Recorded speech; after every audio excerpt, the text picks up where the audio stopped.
Sana, nagpaliwanag ka na lang kay sir at kung kailangan mo humingi ng patawad, humingi ka ng patawad, wag yung bigla, iwan mo sila sa area, pati yung bata na damay. Saan ka nakatira ngayon? Sa Cubao. Sinong kasama ko?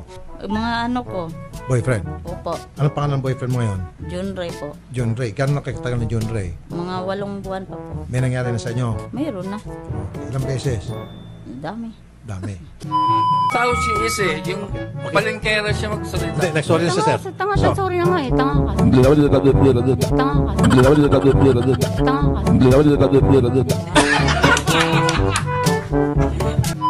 Yung bibig po ng bata, maliit. Maliit po. Opo. Sa inyo po, ano sa tingin nyo? Yung sa bata maliit, kutsara lang yung ginagamit, yung sa akin ipala. Nasundan lang na isang beses daw padala ka kasi yung pang sa motor. Berti na yun tayo. Berti mo. Pinadalan ko kaya yung pira. Oh. Itong unggoy ng mga unggoy ni mo. Kumain ng unggoy mong bana. Pansabing. Ang Ba't kasi putlig miniliwin ti ano? Hindi sir, kasi sinusubukan po ako ng mama niya. Parang ginagawa po akong tanga. Oo, kasi parang tanga ka na talaga noon. Hotdog, potlong binili mo.